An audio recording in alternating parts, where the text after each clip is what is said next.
Muito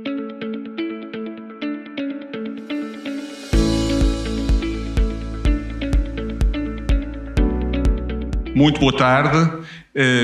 Digo boa tarde porque é a primeira vez que me dirijo deste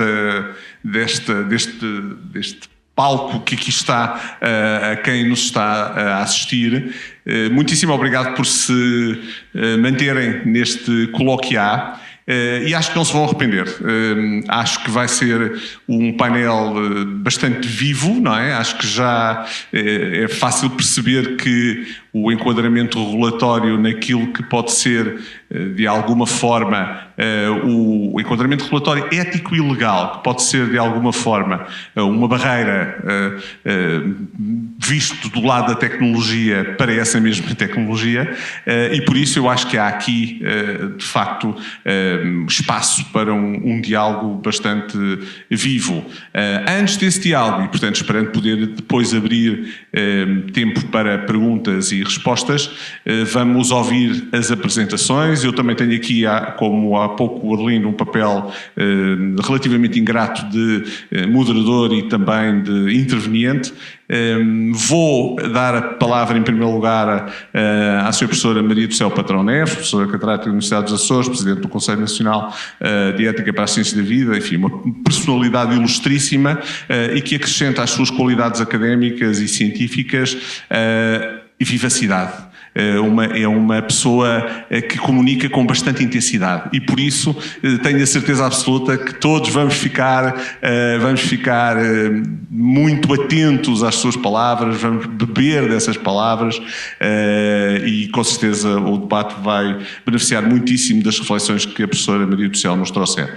Queria também, desde já, embora não necessite apresentações, referir-me ao Dr. Luís Barreto Xavier, Presidente do Instituto de Conhecimento da Abreu Advogados, professor na Universidade Católica, meu queridíssimo amigo, é um cultor já muito conhecido, não só entre nós, mas também lá fora, na área do enquadramento jurídico das novas tecnologias. Será um gosto enorme ouvi-lo falar sobre os desafios que a inteligência artificial agêntica trará. E por isso, sem mais longas, vamos dar início com a intervenção da Sra. Professora Maria do Céu Patrão Neves. Muitíssimo obrigado. Depois da apresentação que fez, dizendo que eu sou muito intensa, acho que era o termo. Eu não sei se não foi um aviso para todas as pessoas que ainda estão aqui na mesa para saberem que de repente eu estou aqui muito entusiasmada, mas não, eu vou ter um registro muito sóbrio. Vou começar por pedir ali à nossa Regi se me pode pôr a pequena apresentação que eu preparei. E começar por agradecer muito sinceramente o convite para poder intervir aqui. Os colóquia são sempre verdadeiramente um desafio. Este grupo de trabalho é realmente bastante estimulante, até mesmo pela sua pluridisciplinaridade e por isso sempre que há oportunidade para tomar a palavra neste contexto, ainda por cima sobre um tema tão excitante, se podemos dizer, como é agora agêntica. Eu digo agêntica, inteligência artificial agêntica, não só porque é possível, os espanhóis têm-no claramente, os brasileiros que traduzem muito o espanhol também o têm, e joga muito bem com a inteligência artificial generativa e agentiva, e por isso, e é legítimo do ponto de vista etimológico, por isso parece-me bem, ainda que o fundamental nós já sabemos é o facto de ser verdadeiramente agente. Bem, o tempo faz de conta que não estava a contar ainda. Este painel é efetivamente sobre regulação e ética, por isso, com dois juristas estão à espera que eu fale sobre ética. Ora, vou falar sobre regulação. Com pedidos de desculpa, claro. Mas porquê que eu vou falar sobre regulação? Porque de facto, e depois dos dois painéis que eu ouvi, cheguei mesmo à conclusão que a principal questão ética hoje é acerca da regulação.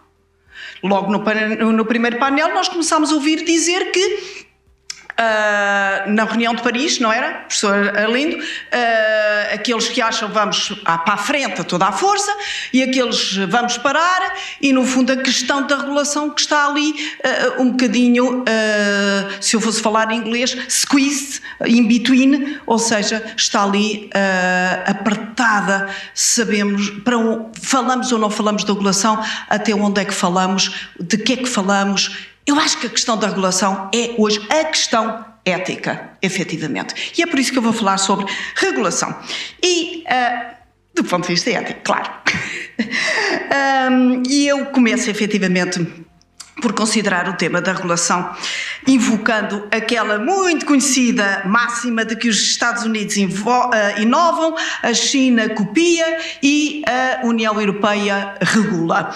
Este é um slogan que tem servido, e continua a servir, aliás, os interesses de quantos perfilam para criticar a União Europeia em matérias de regulação, exigindo menos regulação e mais ambição. No pressuposto, diria eu, que, afinal, não é possível ter regulação e inovação tecnológica, pressuposto este que eu, obviamente, vou desafiar. Não se esqueçam em todo o caso que eu sou uma pessoa da filosofia e por isso, depois de pessoas que sabem efetivamente das suas áreas específicas, tem aqui uma pessoa que diz muitas coisas sobre mais ainda, mas no fundo os filósofos são aqueles com os quais se fica tal e qual, e por isso, enfim, vão ter benevolência em relação a mim e em relação àquilo que eu vou dizer. Interessa-me esta frase para dizer que esta frase feita já está profundamente ultrapassada. E dirão certamente, bem, está ultrapassada porque a China há muito tempo que deixou simplesmente de copiar. E teríamos aqui alguns exemplos, e se calhar depois podemos falar sobre eles, que mostram que a China já inova e, além de inovar, ultrapassa, inclusivamente os Estados Unidos em várias áreas, e que a competição é uma competição que se torna cada vez mais ombro a ombro no domínio da inteligência artificial. Mas a caducidade deste slogan, eu sou capaz de dizer que não é apenas por alteração do panorama da investigação na China, mas por uma dupla razão, ou seja, também no caso da União Europeia, se calhar a frase também já não é verdadeira. Por isso esta frase eu diria que é duplamente falsa. E porquê? Porque a União Europeia está atualmente a retroceder de forma bastante visível no seu característico empenho regulatório, ainda que não o admita. De facto, aquilo que nós verificamos é que a União Europeia fala da simplificação em relação à burocracia, numa benevolente redução da regulamentação àquilo que se chama burocracia e benevolente também termo de simplificação para aquilo que se chama desregulamentação. Mas isto é política de linguagem, como nós sabemos, faz-se muito e é bastante eficaz. Enfim, muitos exemplos também eu teria aqui para falar da desregulamentação, que é já uma realidade no plano ambiental, no plano das patentes, no plano da nova estratégica das ciências da vida, em vários domínios da União Europeia a desregulamentação está lá e também em algumas medidas relativamente à inteligência artificial. Mas os críticos em relação à regulação dirão que ainda bem que se estão a dar passos tímidos, dirão sempre que são passos tímidos na direção certa e preferirão sempre que se vá um pouco mais longe. Eu devo dizer que este percurso da desregulamentação me inquieta profundamente. E por isso a minha preocupação em relação a esta matéria acaba por ser verdadeiramente dupla. Eu tenho aqui duas preocupações no que diz respeito à desregulamentação, que está efetivamente em curso, mesmo que os críticos digam que ainda não é o suficiente e que precisam de mais. Mas ela já é uma realidade, inclusivamente na União Europeia. Mas dizia eu tenho aqui uma dupla preocupação. Uma primeira tem a ver com a compreensão da dinâmica histórica das sociedades, interpretando os grandes marcos que nos conduziram de um século XX marcado pelo empenho na regulação até ao presente, em que esta se tornou francamente alvo de críticas e de contestação. A segunda preocupação que eu tenho é precisamente de como é que nós vamos responder à pergunta acerca dos benefícios ou malefícios acerca da regulação. Permitam-me que eu, de uma forma muito breve, aborde as duas questões. A primeira tem a ver precisamente com a dinâmica histórica. E eu, do ponto de vista histórico, diria eu, nós sabemos perfeitamente que o empenho na regulação aplicado ao progresso científico e à inovação tecnológica constitui uma herança da Segunda Guerra Mundial. Temos clara consciência que o grande desenvolvimento das ciências experimentais no decurso do século XIX, mas sobretudo na primeira metade do século XX, proclamavam uma distinção irredutível entre factos e valores e consideravam que era preciso sacrificar os valores em prol de uma visão objetiva, rigorosa no domínio das ciências, no domínio do conhecimento. E assim se afastava a questão dos valores. Nós hoje temos clara percepção de que não há nenhuma ciência, nem sequer inovação tecnológica que seja axiologicamente neutra, mas deixamos isso para um pouco depois. A partir desta base, desta distinção entre factos e valores, é evidente que a única regulação admissível era a do próprio investigador, ou seja, uma autorregulação. Só que a autorregulação, e estou a fazer um percurso longo em escassos minutos, a autorregulação não evitou as tragédias que nós assistimos durante a primeira metade do século XX e particularmente reveladas na Segunda Guerra Mundial, que tem a ver com a tortura e morte de milhares de pessoas utilizadas para experimentação humana pelos médicos nazis, mas também incineradas pelo sucesso da física nuclear na esteira do desenvolvimento da bomba atómica. Estávamos então a falar de uma separação entre valores e factos, a ficar só com os factos e por isso a ficarmos também única e exclusivamente no plano da autorregulação. A Segunda Guerra Mundial marcou aqui a mudança de paradigma. Passámos de uma autorregulação para uma heterorregulação. E porquê? Porque as sociedades consciencializaram-se que o progresso científico podia protagonizar grandes dramas na própria humanidade e que era preciso regular estas atividades,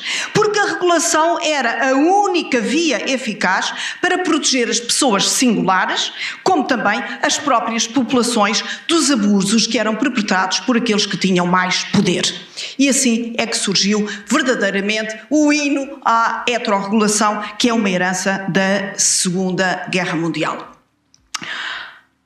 Uma segunda etapa neste processo de empenho, forte empenho regulatório que se inicia depois da Segunda Guerra Mundial, eu diria que é marcada pelo próprio processo de globalização, que caracterizou, neste caso, a segunda metade do século XX. Com efeito, à medida que a globalização foi avançando, foi progredindo, foi dominando cada vez mais atividades humanas, vai-se tornando absolutamente necessário regulá-las. E porquê é que é preciso regular? Dada a grande diversidade de atividades que nós estamos a falar, nós precisamos de alguma forma de as regular, de encontrar um padrão de as articular. Por exemplo, quando os críticos da União Europeia falam única e exclusivamente, cá está o termo burocracia, que é um termo hoje em dia bastante interessante, aquilo que nós verificamos é que a União Europeia, à medida que foi avançando, foi alargando, foi fazendo o seu alargamento dos poucos Estados até aos 27, e já foram 28, precisou efetivamente de criar padrões harmonizados de procedimentos. E há coisas muito boas, eu se largo o papel, eu falo sobre outras coisas que não queria falar. Eu hoje estou a ler, as pessoas que me conhecem sabem que eu não gosto de ler, mas estou a ler para não me distrair. Quando não olho para o papel já me distraí e já ia dizer que, por exemplo, as políticas regionais de coesão social são importantíssimas nos 27 Estados-membros e nós, Portugal, temos beneficiado imenso delas, mas elas advêm deste chapéu, se quiserem, chapéu de chuva, esta concepção de que a harmonização é necessária, que uma padronização é necessária. As políticas de coesão são um sinal também dentro desta linha que eu estou aqui, obviamente, a advogar. Em suma, volta ao papel, não é? No século XX, a regulação é perspectivada como absolutamente necessária. E é necessária e é reivindicada pela própria sociedade. Então eu pergunto, o que é que desde então mudou? Ou quais os acontecimentos ou fatores que determinaram uma inflexão de sentido diametralmente oposto ao do passado recente e que hoje clama por cada vez menos regulação na investigação e na inovação? Apenas porque se esqueceram as lições da história? Apenas porque regressaram ao encantamento do passado, hipnotizados pelas maravilhas da ciência, qual flautista Gamelin, não é por acaso que está aqui esta imagem?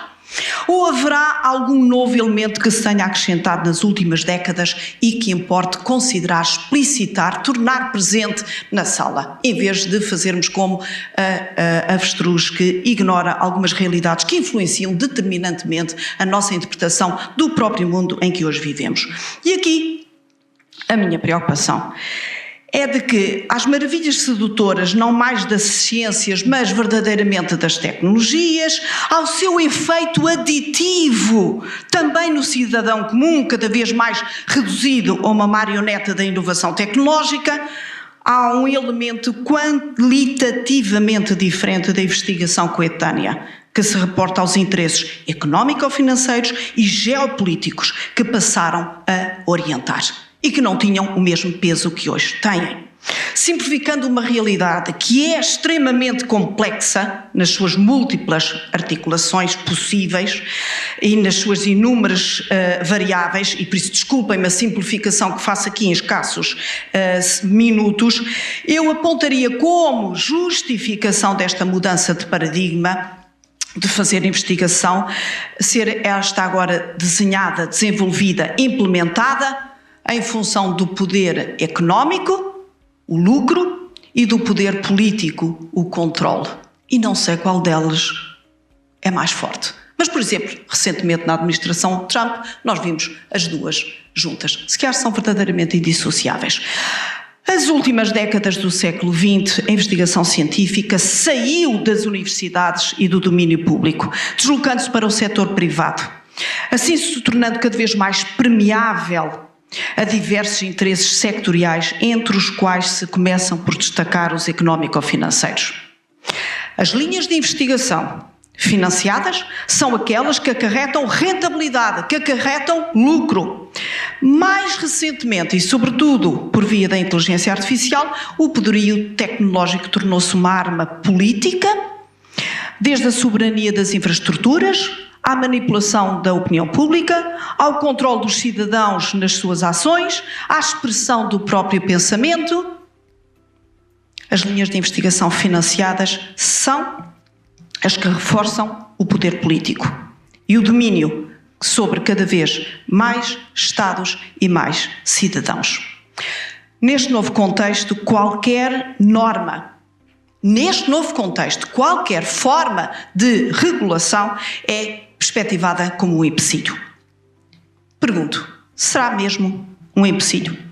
Ou formulando a questão de uma forma mais abrangente e pertinente, para que regular? Para que é que estamos a falar sobre isto? Para que é que temos um painel sobre esta questão? Por que é que eu achei que realmente nem valia a pena falar sobre os grandes valores éticos, sobre os grandes princípios éticos, e que ia falar só do ponto de vista ético sobre a questão da regulação? Para quê?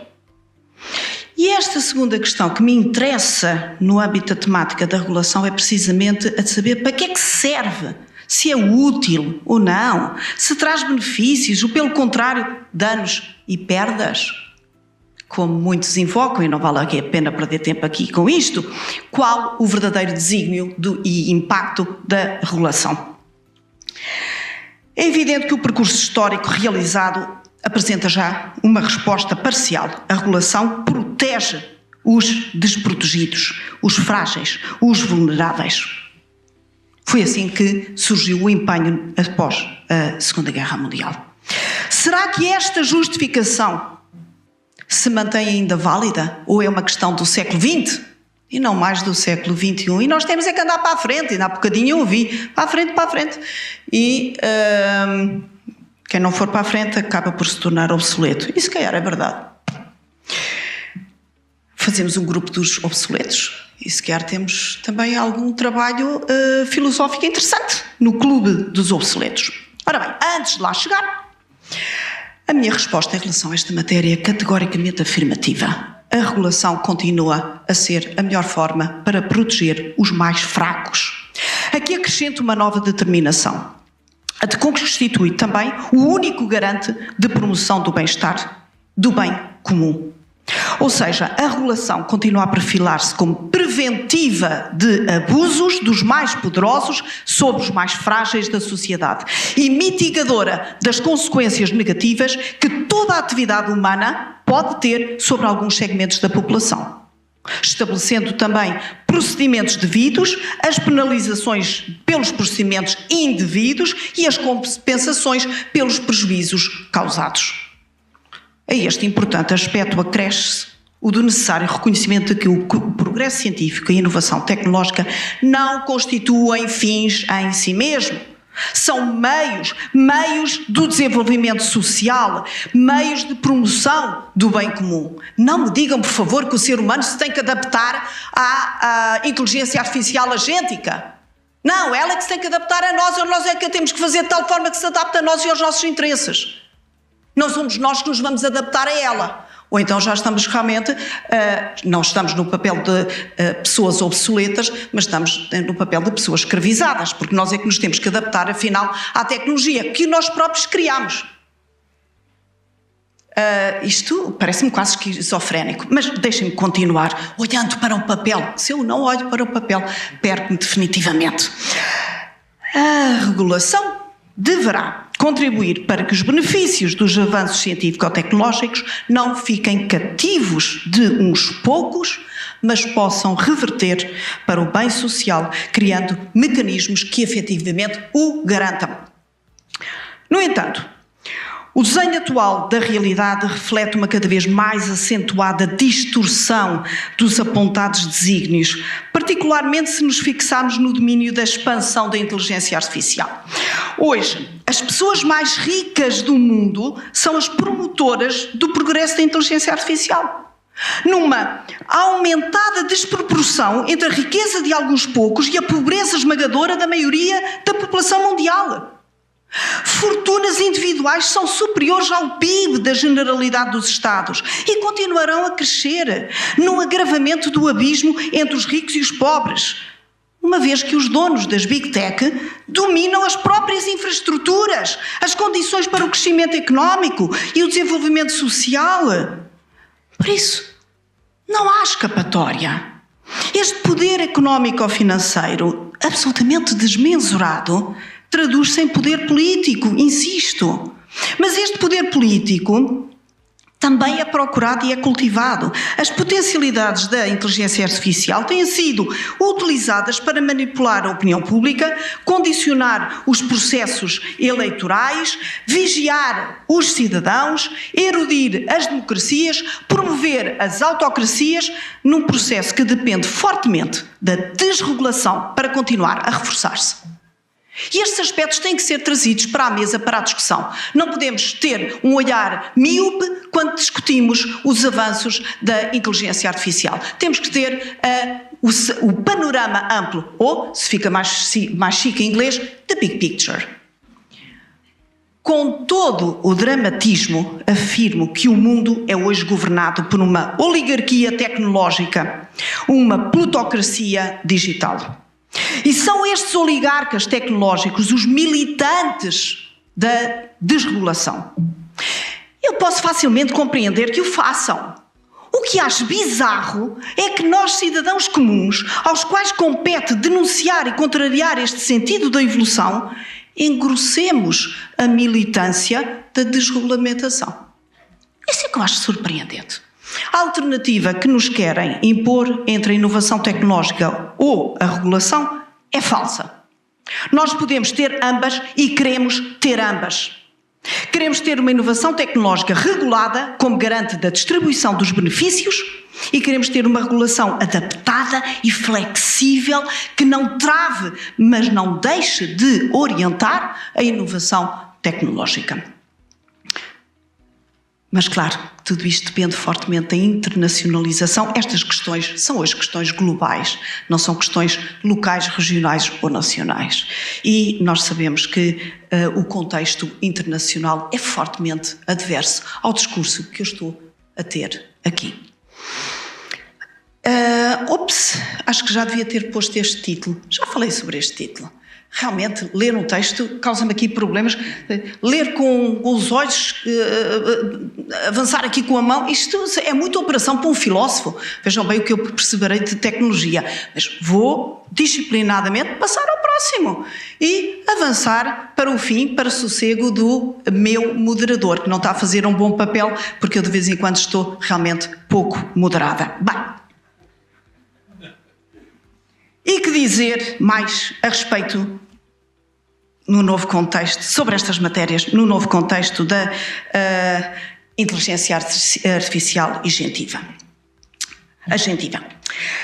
Conhecemos genericamente os traços que identificam as diferenças entre a inteligência artificial, generativa e agentiva, já foram aqui referidos por quem efetivamente sabe.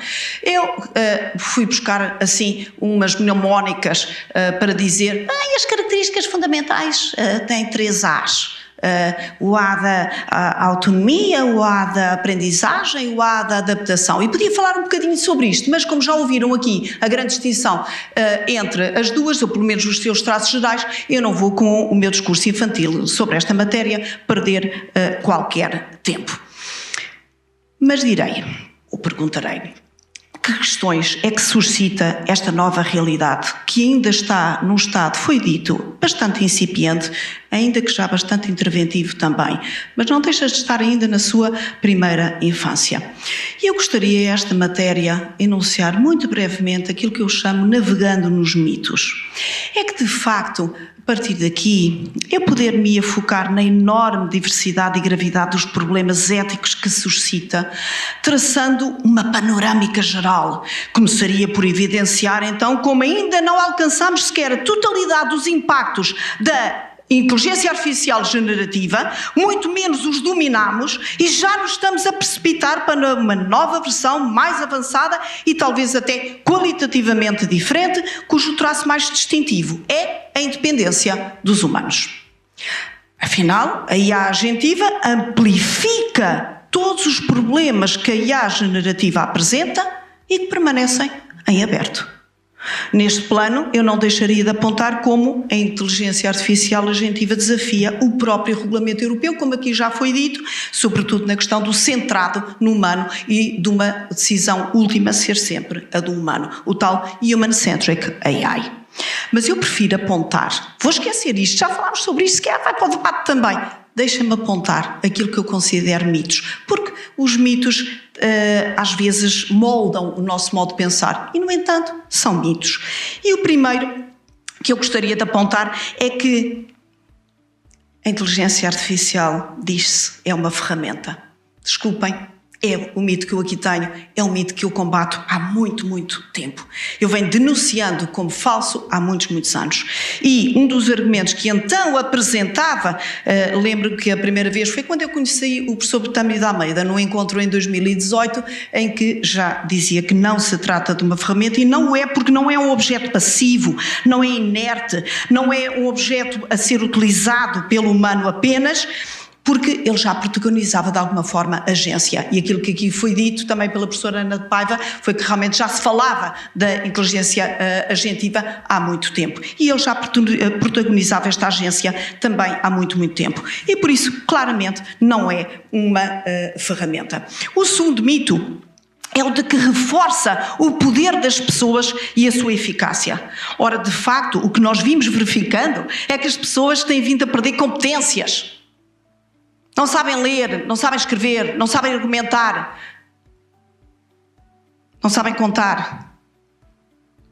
Há um problema hoje gravíssimo, só um bocadinho fora de papel, há um problema hoje gravíssimo na construção do debate público. O debate público precisa de pessoas que tenham conceitos bem arrumados, que tenham uma sintaxe bem feita para argumentarem as suas posições. E é precisamente do confronto entre argumentos racionalmente estruturados que nós seguimos em frente, nós humanos seguimos em frente e em termos sociais e políticos conseguimos construir mais a partir do encontro da diversidade, do confronto de ideias, da argumentação das mesmas, de perceber que há sempre quem sabe mais do que nós e nós conseguimos aprender com os outros, mas através da argumentação. Aquilo que Habermas vem dizendo até à exaustão. Ora, nós hoje temos um problema gravíssimo. É que as pessoas não conseguem argumentar. Emoções fixas, ora bem, papel. E sem podermos argumentar, nós não conseguimos construir democracia. O terceiro mito é o de que nos oferece mais tempo livre. E recordemos as vozes que desde há muito dizem que ficamos com mais tempo livre. Lembram-se de Sofia, o robô humanoide, em 2017, que dizia: nós vimos roubar os vossos empregos. Sim, vêm roubar os empregos, mas não se esqueçam que o emprego não é só uma forma de adquirir salário, é uma forma de realização pessoal. O tempo vai longo, eu não posso efetivamente continuar a ocupar-vos. Diria que uma segunda hipótese para mim do ponto de vista ético seria focar na identificação dos problemas éticos e teria aqui vários que não vou referir: a questão da responsabilidade pelos erros, a questão da parcialidade, a questão da transparência e da explicabilidade, a questão do potencial utilização malévola, aqui só referia, ninguém falou ainda do duplo uso. Pensem numa inteligência agentiva utilizada por terroristas, cartéis, utilizada por os senhores do mundo de hoje, como Putin, Trump ou Netanyahu. Vejam o que é que pode fazer. Mas, e termino efetivamente, porque por mais que eu dissesse sobre os problemas éticos que nós aqui temos, eu ficaria sempre aquém. Podia esgotar o tempo todo, ficaria sempre aquém daquilo que são os problemas que nós hoje enfrentamos. E por isso eu escolhi calar-me e ir buscar o texto do meu autor de tese de doutoramento há muitos, muitos anos. E ele diz o seguinte na sua obra de 1893: se eu não agir por minha própria iniciativa, há algo que age dentro ou fora de mim, que age sem mim. E o que age sem mim, age, geralmente, contra mim. Maurice Blondel, 1893. Eu acho que está muito atual. Obrigada.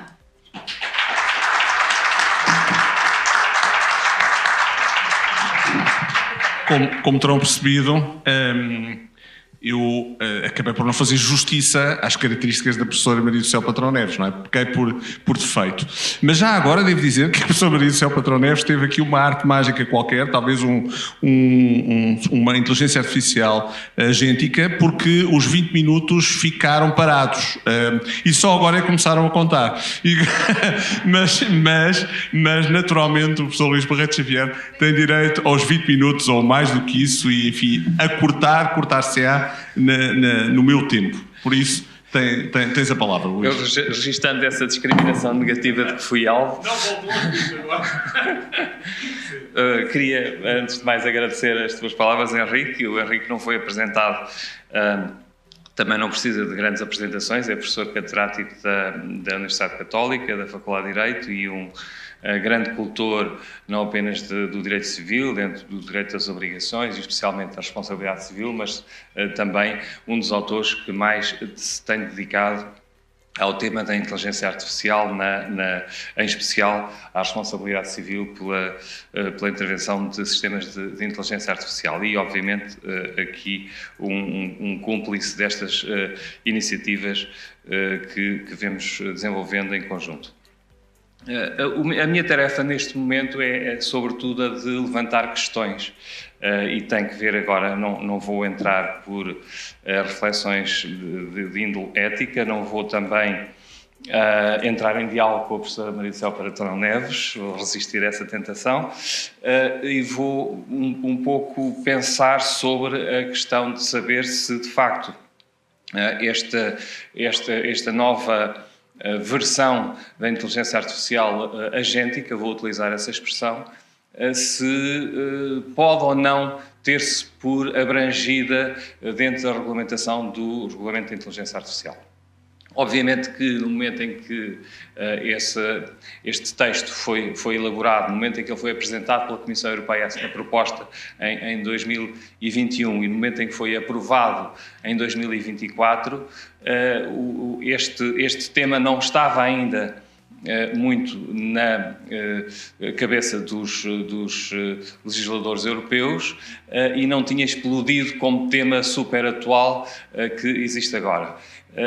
E, portanto, a primeira questão que se coloca é de saber, na medida em que o regulamento se aplica à utilização de sistemas de inteligência artificial, se os agentes podem ser qualificados como sistemas de inteligência artificial. Ora, na definição do regulamento de inteligência artificial,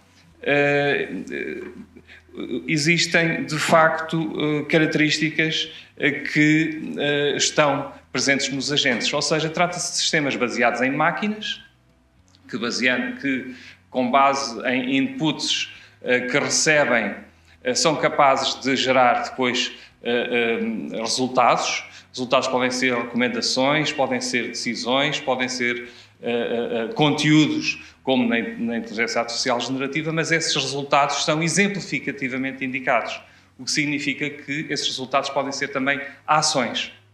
Portanto, as ações estão abrangidas no output possível dos sistemas de inteligência artificial que, em consequência, estão abrangidos dentro do âmbito de aplicação do regulamento. Outra questão muito importante para nós abordarmos é a questão de saber, no fundo, que regras do regulamento e que princípios é que podemos aplicar aos agentes e podemos aplicar à inteligência artificial agéntica. E a dúvida resulta, no fundo, das características do regulamento, que todos neste momento já temos presentes, que o regulamento não foi elaborado com vista a regular a tecnologia propriamente dita. Portanto, a ideia de base foi a de que deveria ser elaborada uma regulamentação tecnologicamente neutra e, portanto, aplicável independentemente do tipo de tecnologia que deveria ser usada. E isto envolvia, portanto, uma lógica que é uma lógica de classificação de risco. Aquilo que é regulado não é, portanto, a máquina A, a máquina B ou a máquina C, a tecnologia A, B ou C, é a utilização dessas tecnologias que tenham uma determinada característica na noção, no conceito de inteligência artificial, mas que são esses usos que vão ser objeto de regulação. E esses usos vão ser objeto de uma regulação proporcional ao risco que esses usos comportam. E daqui resulta naturalmente que certo tipo de usos são proibidos, são absolutamente proibidos. Temos aqui linhas vermelhas que não são ou não devem ser ultrapassadas e a violação dessas linhas vermelhas dá origem às sanções mais elevadas do regulamento. Depois temos um conjunto de usos que são considerados de risco elevado. E esse é o cerne, digamos, do Regulamento de Inteligência Artificial, está precisamente na identificação desses usos que são considerados especialmente perigosos para a saúde, para a segurança, para os direitos fundamentais dos cidadãos. E depois temos usos que têm, digamos, um risco limitado, risco fundamentalmente de confusão que as pessoas podem ter sobre a existência de uma máquina ou uma pessoa, ou seja, riscos que são de interação com os chatbots. Hoje atendemos chamadas telefónicas, não sabemos se é uma pessoa ou se é uma máquina, a maior parte das vezes sabemos, mas cada vez vai ser mais difícil distinguirmos. Vemos as deepfakes e muitas vezes podemos ser confundidos por essas realidades ou pela sua irrealidade e, portanto, há aqui obrigações de transparência. O que é que aconteceu entre o momento da elaboração da proposta da Comissão e a aprovação do texto final? Surgiu, obviamente, o ChatGPT como ferramenta, ou não ferramenta, mas como sistema de inteligência artificial de finalidade geral, e como sistema de finalidade geral, não apenas o ChatGPT, mas depois todos os outros modelos, digamos, fundacionais, que estão na base da inteligência artificial generativa, e os sistemas baseados nesses modelos são sistemas que, precisamente e por definição, são suscetíveis de serem utilizados nos mais diferentes contextos. Ou seja, não se deixam surpreender no uso A, ou no uso B, ou no uso C. E, portanto, não são suscetíveis de caber naquele nível, naquela classificação de risco entre usos inadmissíveis, usos de risco elevado ou limitado. Porquê? Porque a sua utilização pode ser orientada num ou noutro contexto. Daí que a União Europeia tenha criado um capítulo para regular os modelos designados de finalidade geral, General Purpose AI. E essa regulamentação vem, no fundo, adicionar-se àquela que se dirige às utilizações específicas em determinados contextos. E, portanto, o que é que nós temos? Quais são as obrigações que decorrem do regulamento relativamente aos sistemas de risco elevado? Fundamentalmente, temos obrigações que têm que ver com a robustez, têm que ver com a análise de risco e a avaliação de risco, têm que ver com um certo grau de transparência ou de explicabilidade e tem que ver fundamentalmente também com o controle humano das decisões. Tudo isto, naturalmente, coloca na inteligência artificial agéntica problemas particulares, precisamente porque, como aqui já foi dito, se a inteligência artificial generativa suscita questões de fiabilidade, gera alucinações, por muito que elas estejam a ser reduzidas na sua frequência, mas continuam a surgir. Naturalmente, quando nós temos um conjunto de agentes, ou quando temos um agente, e ainda mais quando temos de orquestrar um conjunto de agentes, a probabilidade dessas alucinações existirem é maior e a probabilidade de as consequências negativas dos problemas ainda maior será, porque estes sistemas são suscetíveis de agir ou no mundo digital ou no mundo físico. E, portanto, realizar ações que dificilmente serão revertidas, ou em muitos casos não serão revertidas. Portanto, o problema que se coloca é basicamente de saber, então, como é que nós vamos aplicar estas regras aos agentes. E pensemos, então, fundamentalmente em duas hipóteses. Primeira hipótese, estes sistemas que, como sabemos, hoje os sistemas modernos assentam em inteligência artificial generativa, o que significa que os modelos que estão na sua base são regulados pelo Regulamento de Inteligência Artificial e, portanto, há aqui um conjunto de obrigações para as empresas que desenvolvem estes modelos que essas empresas têm de cumprir. E elas têm que ver muito com aspectos técnicos, com documentação, com registros, com intervenção humana. Os sistemas que nelas estão baseados depois vão ter também de obedecer às regras do regulamento relativas aos sistemas de risco elevado, quando essa utilização for feita nesse contexto de sistemas de risco elevado. E, como sabemos, há fundamentalmente dois casos em que isso acontece. Aqueles casos de sistemas que são componentes de segurança de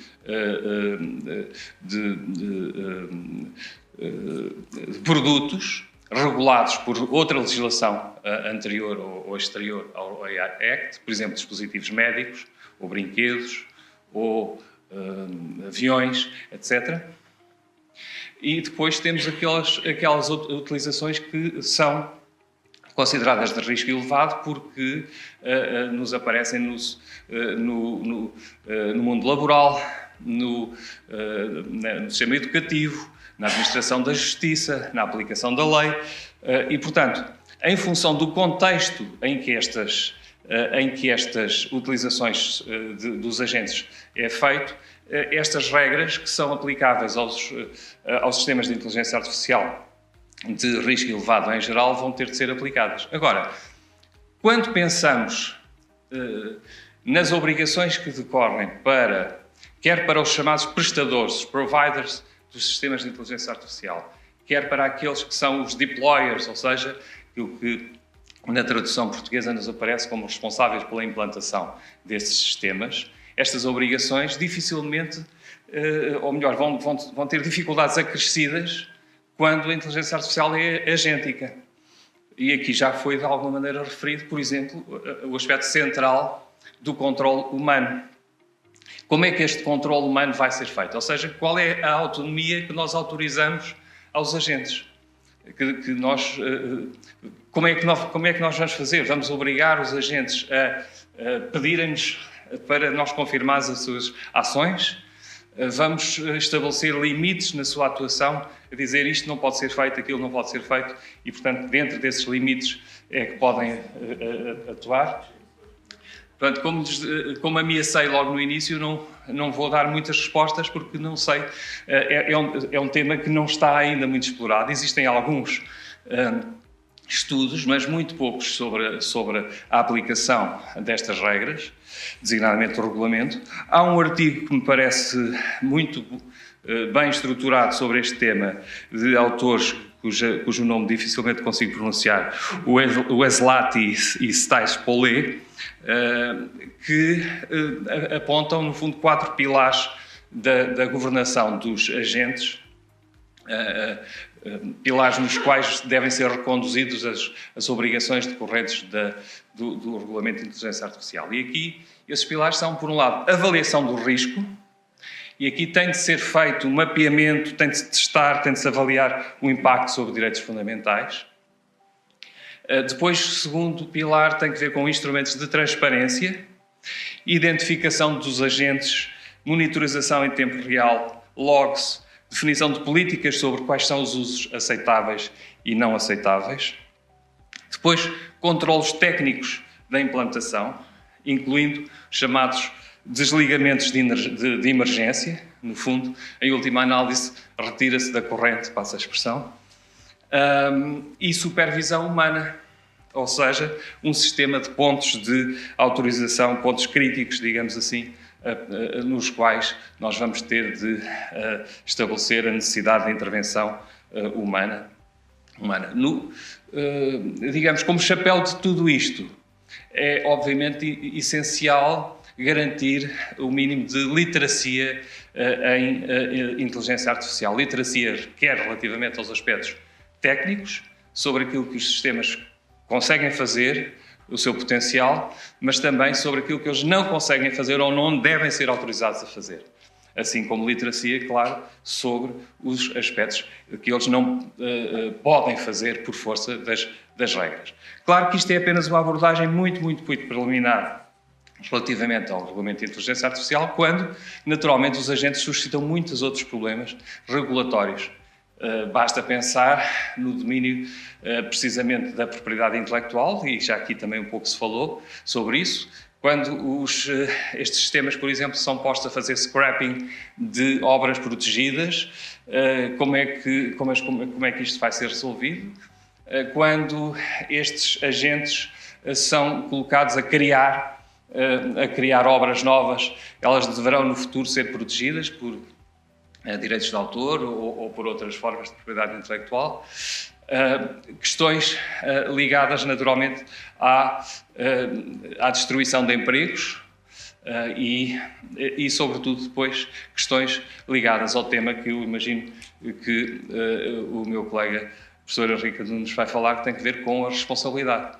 Ou seja, primeiro, quem poderá ser responsabilizado, qual é a cadeia, em que termos, como é que as coisas vão acontecer quando correm mal. E, portanto, embora o relógio não tenha continuado a contar, portanto, mas penso que eu consegui manter dentro do meu tempo e por isso agradeço a vossa paciência. Obrigado.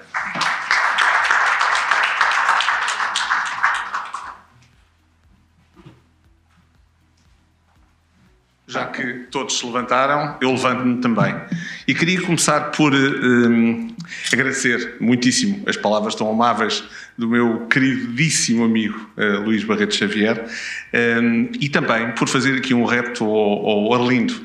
Arlindo, passaram 7 anos desde que nos sentámos numa mesa lá na sala do presidente do técnico, função que o Arlindo na altura tinha, e em que conversámos sobre a possibilidade de criar um grupo multidisciplinar sobre inteligência artificial.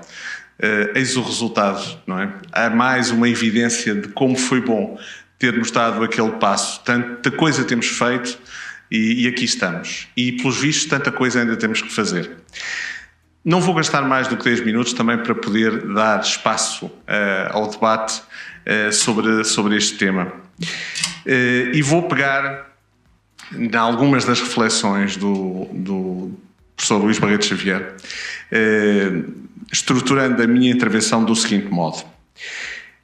Desde logo, pensando que há 7 anos atrás, 6 anos atrás, quando conversámos inicialmente sobre inteligência artificial não era um tema do jantar, do almoço, das conversas de rua, era um tema mais tratado por interessados em diferentes abordagens a essa questão.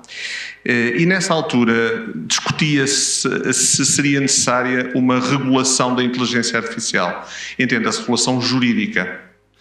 Hoje em dia é uma evidência, não se discute, mas nessa altura pensava-se que talvez a intervenção ética fosse suficiente. E daí que, nos primeiros anos em que a questão da regulação da inteligência artificial ocorreu, o tema fosse sobretudo tratado por especialistas em ética, por documentos de natureza ética, mas há uma coisa que, na verdade, penso eu, terá sido talvez a chave para termos avançado para uma regulação jurídica. Há vários motivos, naturalmente, mas há um que me parece central, que é a confiança dos cidadãos. Para que a inteligência artificial possa ser desenvolvida, os cidadãos têm que poder confiar na inteligência artificial. E percebeu-se que para poder haver confiança dos cidadãos, a regulação ética não era suficiente. O enquadramento ético é absolutamente fundamental, mas a regulação jurídica era necessária. Pois bem, eu diria o seguinte, eu acho que estamos a viver outra vez esse tempo. E se calhar viveremos outra vez quando for a questão da inteligência artificial geral. Mas agora, com a inteligência artificial agêntica, estamos outra vez perante essa realidade, porque é também um salto dentro da própria inteligência artificial.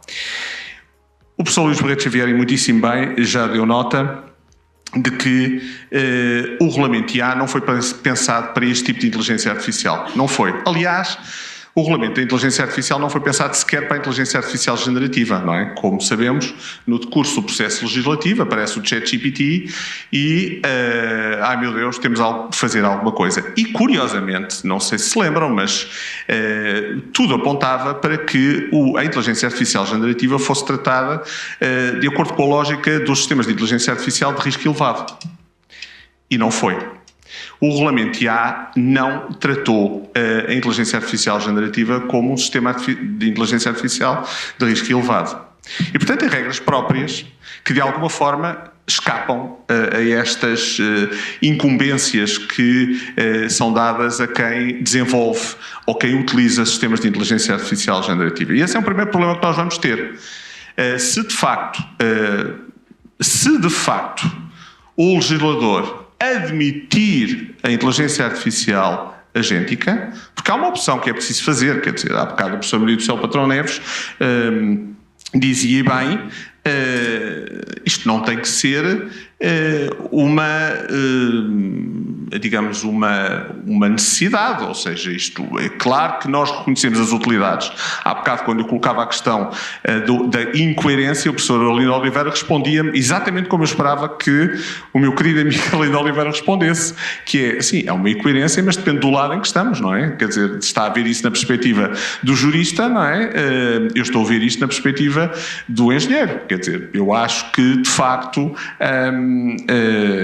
o controle humano não tem que ser concebido tal como foi concebido no AI Act.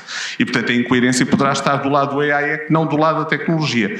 Bom, agora depende do que é que a sociedade sente em relação a isso, porque é a sociedade, em última instância, que elege os decisores políticos que tomarão uma decisão sobre que inteligência artificial agéntica admitiremos, se é que a admitiremos. Bom, mas pressupondo que ela é admitida, e parece que é uma evidência, vimos no segundo painel, que de facto, como disse a professora Maria do Céu Patrão Neves, quem não a aceita fará parte do clube dos obsoletos. Pressupondo que ela é aceita, como é que ela deve ser tratada? E o regulamento, e estamos aqui perante outro problema, que é o problema da desregulamentação a que a professora Maria do Céu Patrão Neves aludia. Nós estamos numa fase em que o problema não é regulamentar, o problema é desregulamentar, e portanto, quer dizer, estamos aqui mais uma vez numa zona nebulosa, porque estamos a querer regulamentar uma nova realidade, porque pressupomos que de facto ela vai trazer problemas, quando estamos numa fase de desregulamentação por causa da concorrência entre os blocos económicos. Isto é uma realidade. Portanto, estamos aqui também perante uma situação algo esdrúxula, não é? Bom, mas se quisermos efetivamente regulamentar a inteligência artificial generativa, parece-me inescapável que ela seja tratada, agéntica, parece-me inescapável que ela seja tratada como, ou na lógica dos sistemas de inteligência artificial de risco elevado. Mas mesmo assim, as respostas não são verdadeiramente adequadas à natureza desta inteligência artificial agéntica, como seja, nomeadamente a questão da supervisão, que está, na verdade, pensada para um controlo ao longo do processo, não é apenas um controlo do resultado.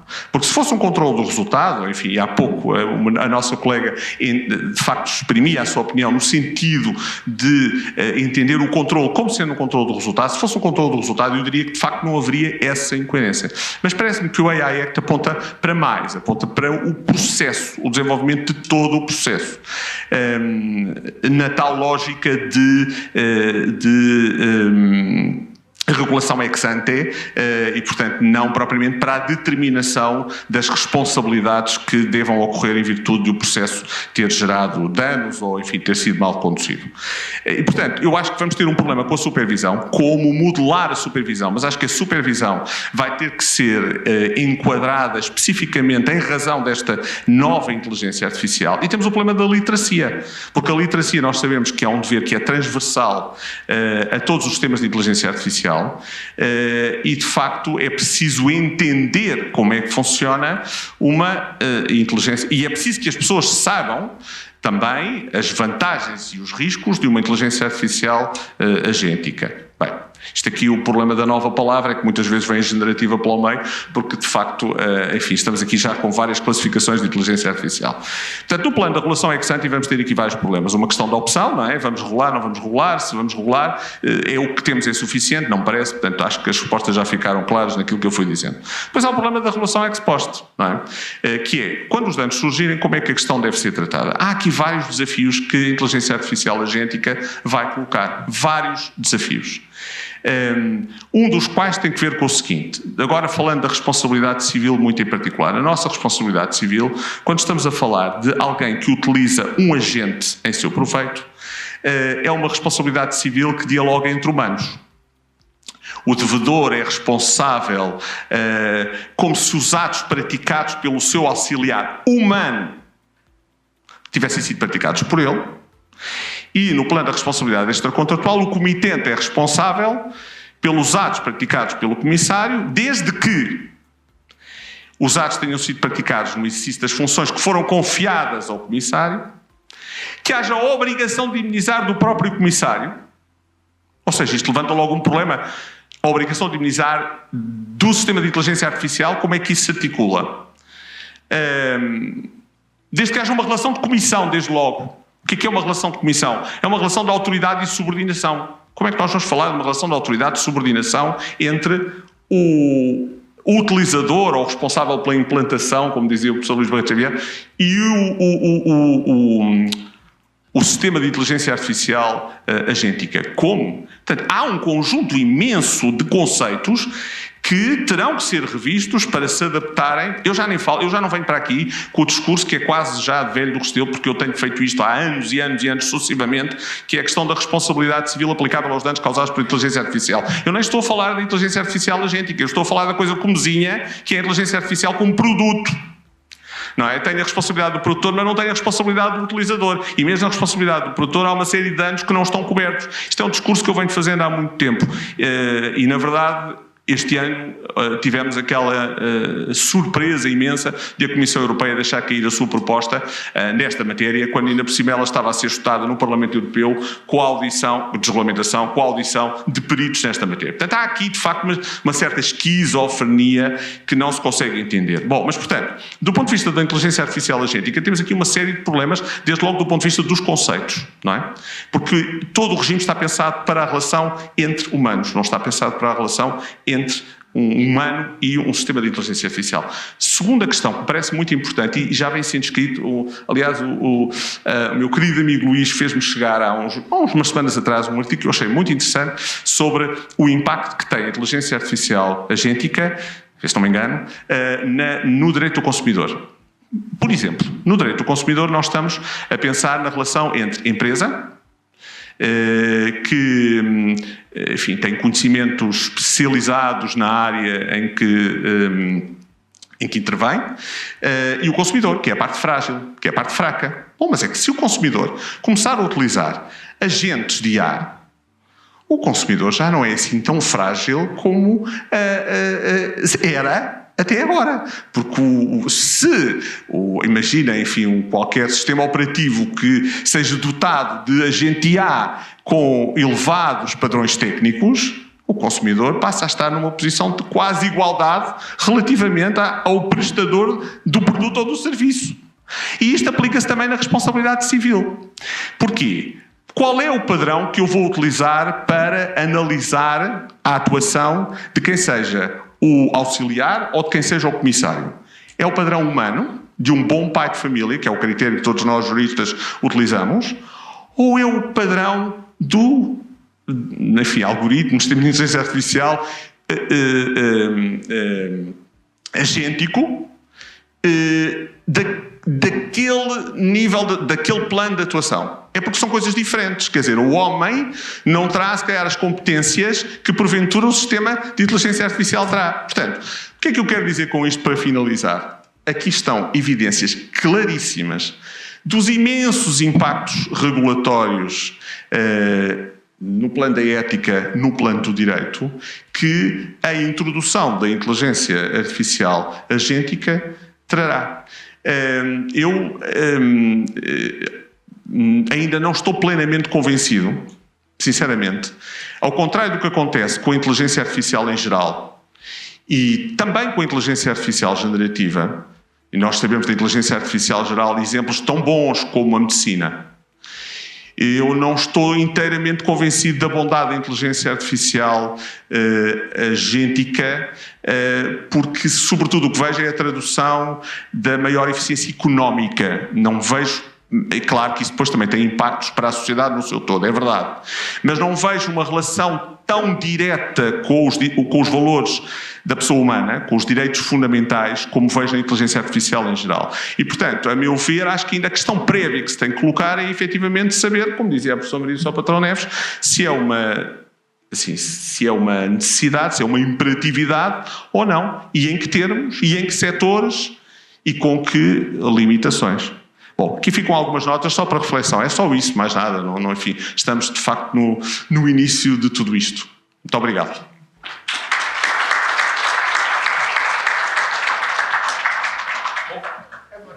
E agora o moderador, exatamente, dá a palavra a quem quiser intervir. Muito bem. Pedi o favor de se apresentarem, está bem? Para que os demais saibam, desde logo, qual é a origem científica, ou enfim, a área de conhecimento, para que percebamos. Ok. Quem é? Então, o meu nome é Manuel Golão, não sou advogado, venho da NeuralShift, que é uma empresa que também desenvolve produtos na área de inteligência artificial. A minha questão era um bocadinho desafiar o cerne daqui de cá do colóquio, que é mesmo a inteligência artificial agêntica, que é um termo que apareceu assim um bocadinho do nada. A gente já, como a professora Ana Paiva sabe bem, já existe há muito tempo. Mas eu sinto que não vejo grande diferença entre o que, vindo de um background técnico, entre o que é uma definição de inteligência artificial e o que é esta agora pós-generativa e agora agêntica. E sinto que a introdução destes termos podem ser um bocado usados como uma neblina para dificultar a parte da regulação e até o discurso.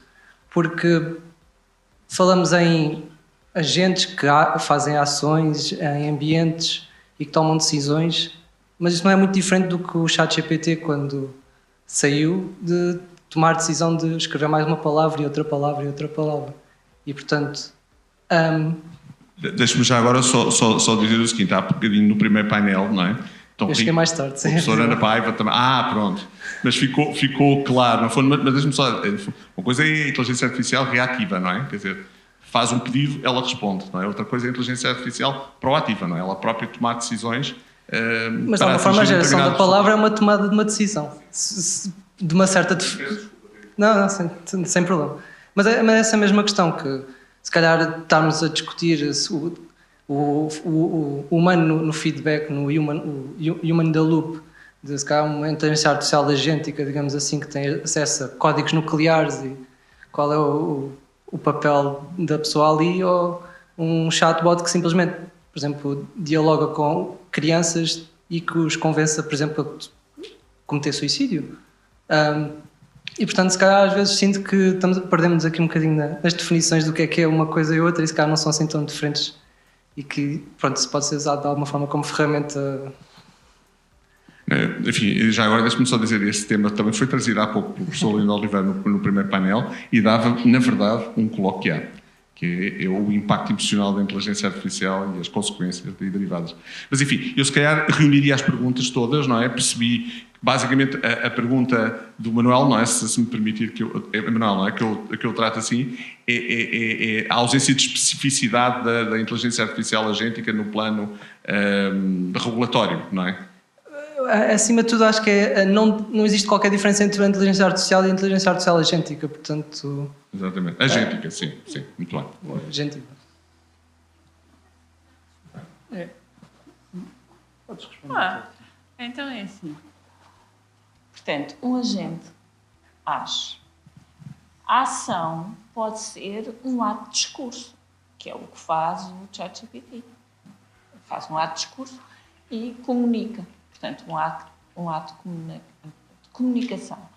Mas há situações, e o que se está a falar agora, é dos agentes fazerem ações num mundo diferente, num mundo virtual, portanto, mandar um e-mail, portanto, usar ferramentas do ambiente para fazer ações no ambiente. Portanto, o ambiente passa a ser algo mais do que simplesmente comunicar com uma criança.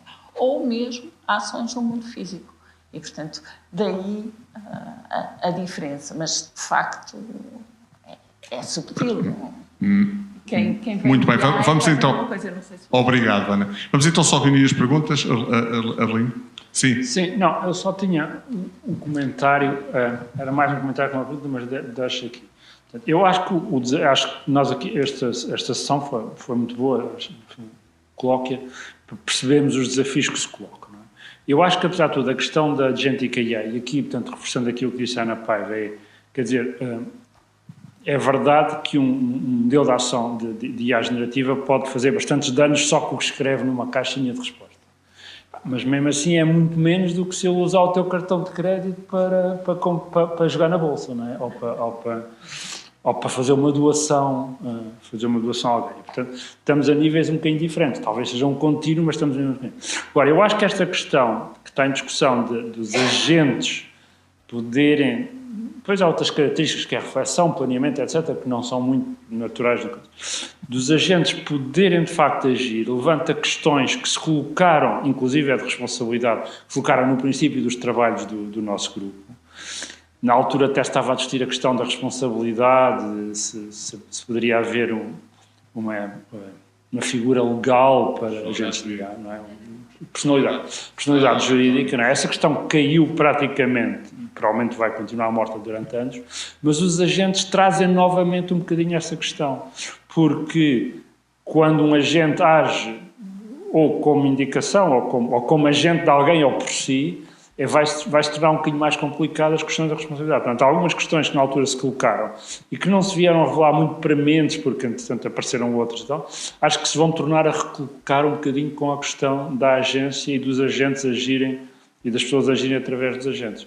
E, portanto, talvez seja também... Seria interessante ver como é que a legislação vai acompanhar isto. A legislação tem mostrado uma grande capacidade de se atualizar de acordo com os desenvolvimentos de há 3 anos atrás, não é? Mas o problema é que devia estar atualizada de acordo com os desenvolvimentos correntes ou dos próximos anos. E esse é que é o grande desafio, como é que a legislação se vai conseguir manter atualizada e relevante num panorama de tão rápida evolução da tecnologia. É mais um comentário que uma pergunta, peço desculpa, mas... Aí atrás, mesmo atrás. Posso? Já. Era eu? Não, era eu. Peço desculpa. Enfim, mas de qualquer forma ouviremos os dois, sim. Há mais alguém já agora que se queira... ora bem, então aceito mais uma pergunta e fecharemos, está bem? A não ser que haja mesmo alguém que tenha mesmo de fazer uma pergunta sobre este tema hoje. Não havendo, então fecharemos aí. Portanto, depois o cubo circulará até lá acima. Nina de Sousa Santos, Universidade Católica. A minha pergunta... A área? Bioética. Muito e sou bem. jurista. E também sou advogada, mas tenho a inscrição suspensa, portanto não sou um risco aqui. Eu devo começar por dizer que eu não confio nada no ChatGPT. O ChatGPT não me ajuda nada porque eu vou fazer perguntas e depois vou confirmar tudo aquilo que ele diz, para ver se é verdade. E muitas vezes não é. E, portanto, eu tenho muito pouca confiança no ChatGPT, eu pergunto e depois ele vou dizer, mas isto não é bem assim. E ele depois diz, realmente tens razão, verifiquei mal. E pronto. E, portanto, eu não tenho, ou eu não sei usar, e também aqui um bocadinho de falta de literacia, ou então, realmente as minhas perguntas são difíceis e ele depois tem alguma dificuldade. Mas a minha questão prende-se com a questão da parte da responsabilidade. Quando, por exemplo, e buscando o exemplo dos carros autónomos, os carros autónomos são programados com um determinado algoritmo. E quando nós estamos a analisar a responsabilidade pelo risco, analisamos em função do dano. Agora, será que é possível analisarmos a responsabilidade em função da programação do algoritmo do próprio agente, nesta perspectiva de quem programa? O agente atua assim porque ele foi programado dessa maneira de acordo com um determinado algoritmo que o faz tomar aquelas ações.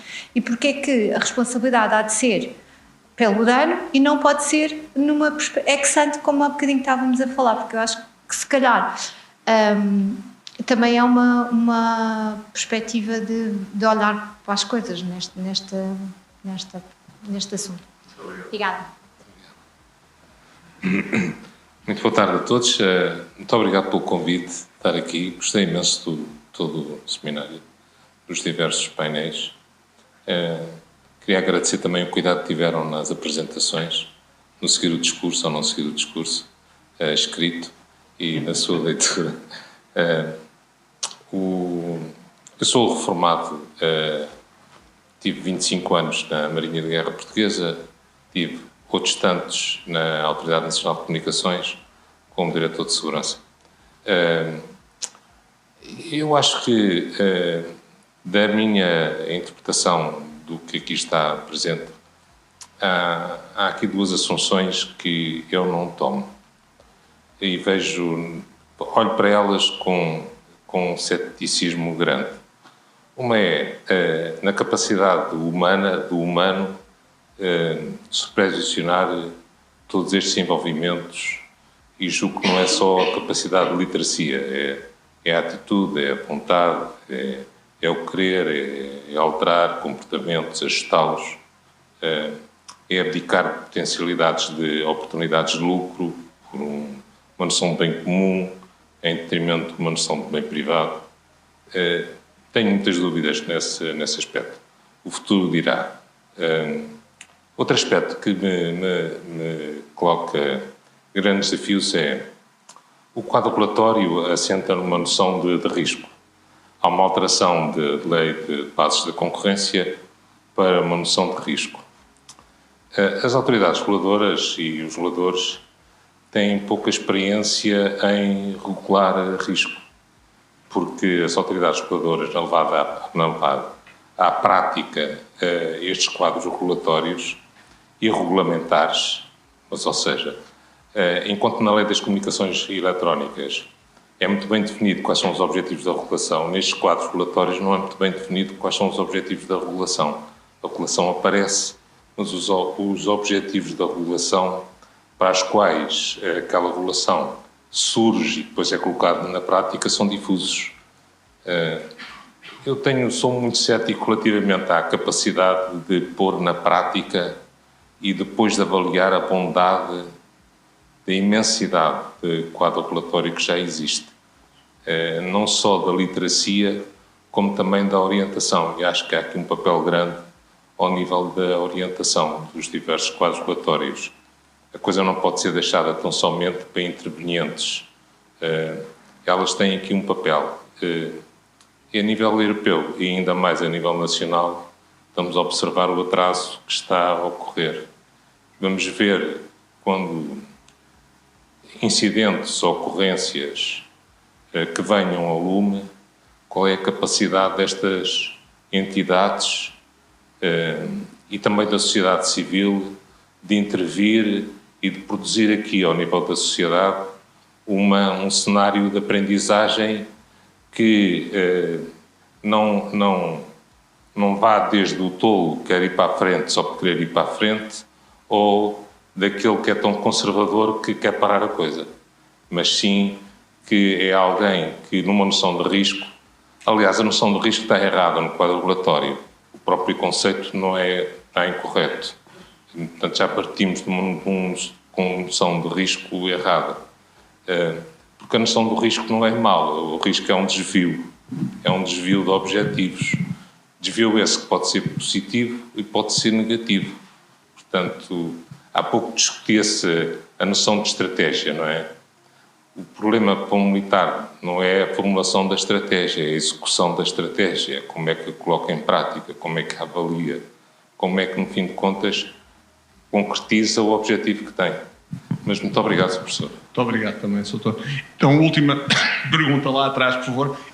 É possível ir atirando o cubo? Acho que não se consegue sequer atirar daí para lá, mas... Ora bem. Eu sou um bocadinho obsoleto, mas senhora professora, mas é assim que se fala, não é? Queria só colocar, eu sou Júlio Seixas Camelo, venho do Politécnico de Santarém, área de Direito, mais concretamente Direito do Trabalho, Direito das Empresas. Eu fiquei aqui um bocadinho, ainda não estudei o Regulamento da União Europeia sobre Inteligência Artificial, mas o que eu já vi no plano formal, e permitam-me um desabafo, eu da União Europeia vejo muita diarreia legislativa, muita quantidade e pouca qualidade na redação das normas jurídicas, mas relativamente a este regulamento, nomeadamente, disse há pouco, que eu vejo mais de 150 considerandos no regulamento da União Europeia e mais de 150 normas jurídicas. E se nós lermos o objetivo, a finalidade formal deste regulamento visa garantir sistemas de inteligência artificial seguros, éticos e fiáveis. Para espanto meu, das vossas intervenções resultou o seguinte: este regulamento é insuficiente. E eu gostaria de saber, se fosse possível, numa síntese muito breve, os prós e os contras deste regulamento, uma vez que tem uma extensão enorme de considerandos, tem mais de 150 normas jurídicas e parece que é muito insuficiente. Se fosse possível, agradecia imenso. A favor deste regulamento, tal. Contra este regulamento, tal. Era assim uma síntese para um comodista como eu. Muito obrigado. Soutor, muito obrigado pela sua pergunta. Deixe-me só dizer-lhe o seguinte. Isso seria um tema de um coloquiar, não é? E por isso eu vou ter que pedir aqui aos meus colegas intervenientes que não dediquem mais do que 2 minutos a cada pergunta que foi feita. Na verdade, há 2 comentários, não é? Do professor Lindo Oliveira e do Soutor também, e depois há uma pergunta feita pela Soutora relativamente à questão dos veículos autónomos, a programação, enfim, se o controle feito nesse plano não poderia de alguma forma mitigar os danos ou a questão da responsabilidade pelos danos causados pelos sistemas de inteligência artificial, e pergunta ao Soutor, enfim, prós e contras do regulamento IA. Portanto, eu vou dar a palavra, começando aqui pela Sra. Professora Maria do Céu Patrão Neves. Não, eu acho que... 2 juristas, eram todas jurídicas, não foi nenhuma. Eu só me ofereço para falar dos prós e contras. Então, eu em termos muito práticos, falo sobre a questão a questão da programação gera também um problema de responsabilidade civil, que é a responsabilidade do produtor, não é? De um plano da regulação ex ante, no fundo estamos a falar de todos aqueles deveres que são previstos no regulamento IA, quer para o prestador, quer para o responsável pela implantação, ou seja, no fundo aquele que produz e aquele que utiliza, não é? E aí sim estamos a falar numa regulação ex ante, e eu também tenho entendido que deve haver uma articulação entre a regulação ex ante e a questão da responsabilidade civil dentro da regulação ex post. Eu acho que, para benefício da inteligência artificial, podemos aligeirar os requisitos que são aplicáveis à criação e utilização do sistema de inteligência artificial, mas devemos aprofundar a tutela dada aos lesados quando os danos venham a ocorrer. É, no fundo, uma lógica de equilíbrio, não é? Para promover a inteligência artificial sem desconsiderar o interesse dos cidadãos. Com a inteligência artificial agêntica, eu tenho alguma dificuldade em estabelecer esse equilíbrio, porque, de facto, me parece que há aqui um novo patamar, que é um patamar profundamente humano, que é a tomada da decisão, não é? E é aí que eu tenho alguma dificuldade em admitir que se possa aligeirar a regulação ex ante, compensando-a depois com a regulação ex post. Portanto, tenho alguma dificuldade. Os veículos autónomos é um bom exemplo, de facto, de inteligência artificial agêntica, é verdade, não é? Mas eles ainda não estão em circulação. Na verdade, eu ainda não tenho bem a noção, efetivamente, de quais serão, porque também é uma inteligência artificial é que não é verdadeiramente um agente totalmente autónomo. Vai estar sempre dependente da interconectividade com outros sistemas, não é? Que não são necessariamente agentes, não é? Portanto, enfim, aqui... obviamente eu não quero meter foice em seara alheia, mas tenho algum receio. Portanto, isto só para dizer que a sua pergunta é inteiramente pertinente, equilíbrio entre a relação ex ante e a responsabilidade, inteiramente de acordo, mas diga isso. Eu repito a pergunta. Sim, mas quando falamos em responsabilidade civil, estamos sempre a falar do dano. Portanto, é sempre ex post, não é? Quer dizer, portanto, no fundo, estamos sempre a pressupor já a existência do mal, não é? Posterior, não é?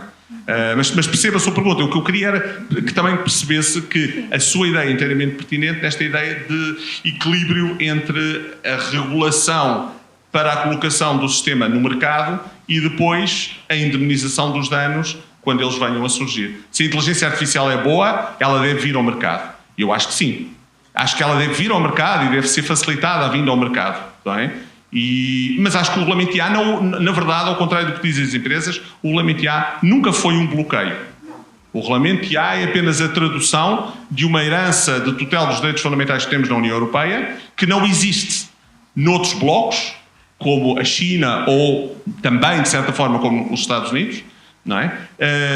Mas não estamos de modo nenhum a bloquear a atividade empresarial. Pode ser complexo, com certeza, mas os princípios que estão subjacentes ao regulamento IA são até favoráveis ao desenvolvimento da inteligência artificial. Mas enfim, peço desculpa, já me alonguei.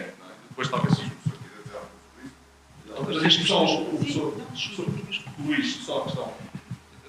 Então, muito telegraficamente, eu diria que o regulamento de inteligência artificial tem como vantagens, a primeira vantagem é existir, ou seja, haver regras sobre a utilização de sistemas de inteligência artificial, haver proibições sobre certo tipo de aplicações ou utilizações, haver obrigações estritas para os casos de perigo para os direitos fundamentais, para a segurança e para a saúde, a existência, no fundo, de um conjunto de regras e de uma arquitetura que conduz a um ambiente de maior segurança e de maior confiança, também, como dizia o Henrique.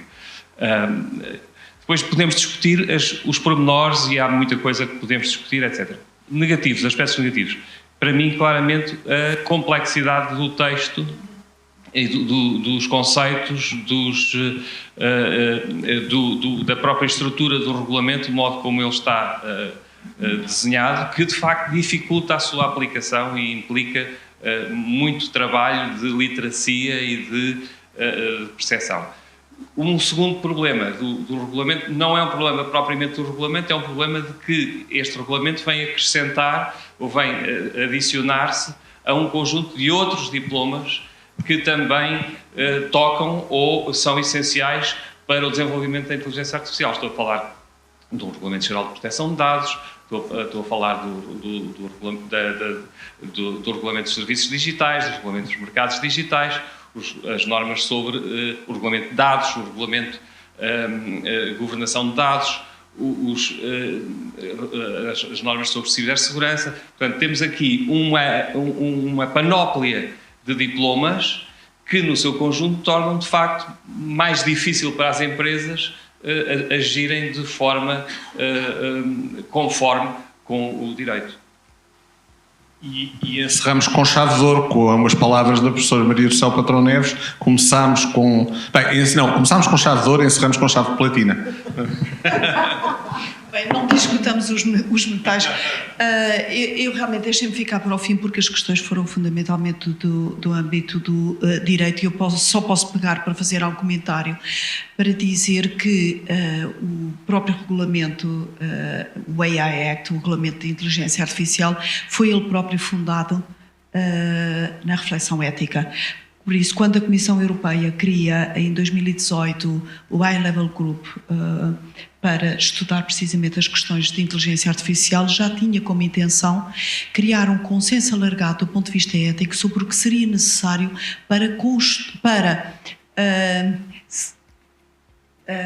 não quer dizer espartilhar, mas quer dizer para desenvolver uma inteligência artificial de confiança. Quais eram os requisitos para que a inteligência artificial se pudesse desenvolver, suscitando a confiança do cidadão. E essa foi a reflexão ética que foi feita desde 2018 e nós, se compararmos o documento que foi então produzido em 2018 e o AI Act, nós verificamos que os fundamentos éticos são exatamente os que já estavam em 2018, por isso fundamentação ética para as questões jurídicas absolutamente é política na União Europeia. Se me permitir então um comentário, eu queria dizer, porque falei aqui um bocadinho provocatoriamente em relação à professora Ana Povo sobre a questão da inteligência artificial como ferramenta, mas quero dizer o seguinte, ela pode ser uma ferramenta, ela deve ser a ferramenta.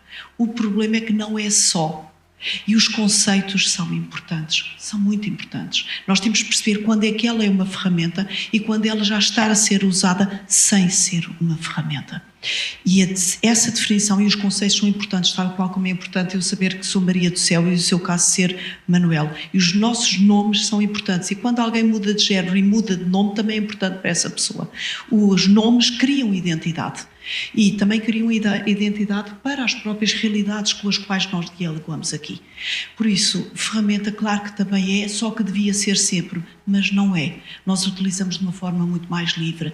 E vejam, quando nós queremos aceder a um site e nos puxem aquelas séries de perguntas da autorização e nós clicamos até chegar há autorização. Por isso, isto é o consumidor comum, isto é o cidadão comum. E por isso, quando tivermos também o agente que nos ajuda a saber se nos falta manteiga, aquilo que vai acontecer é que nós não vamos pôr os limites, como ainda há bocadinho falava, porque se nós pusermos muitos limites a esse agente que age por nós, ele deixa de nos ser útil. E por isso aquilo que nós vamos fazer é carregar, e faz. Que é para poder ser útil para mim. De facto, mesmo a inteligência artificial, que é uma ferramenta, está a ser utilizada por jovens hoje de uma forma absolutamente dramática. Nós temos a maior parte dos jovens hoje com taxas crescentes de problemas de saúde mental, que deixaram de ir a um terapeuta porque consideram, eu trabalho na área da biomedicina, como sabem, consideram que a inteligência artificial os compreende melhor, os ajuda mais e está sempre disponível, e por isso já não vão ao terapeuta. Só que o que tem acontecido é casos absolutamente dramáticos de aconselhamento padrão, não personalizado, e em que estes jovens entram em becos sem saída. Por isso, as minhas preocupações, e assim termino, as minhas preocupações não são contra a inovação tecnológica, meu Deus, não, de todo. A inovação tecnológica é uma criação do próprio ser humano e em tudo aquilo que nos possa ajudar a ser mais, é isso mesmo que eu procuro. A questão é se nos está a ajudar a ser mais, ou se nos está a tirar competências e se nos está a fazer substituir de nós próprios, se nós nos estamos a alienar de nós próprios, se nos estamos a demitir da nossa própria realidade, se nos deixamos de tomar decisões. Porque quando o professor Henrique Sousa Antunes ainda agora falou da importância da tomada de decisão, eu diria que a nossa essência é a liberdade e a responsabilidade. Autonomia, consciência, autonomia, liberdade e responsabilidade.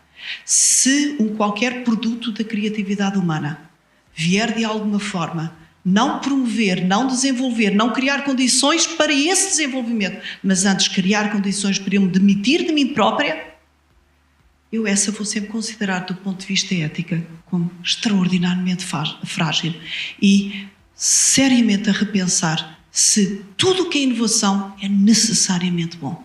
Este espírito crítico que isso falou é preciso. Muito obrigada.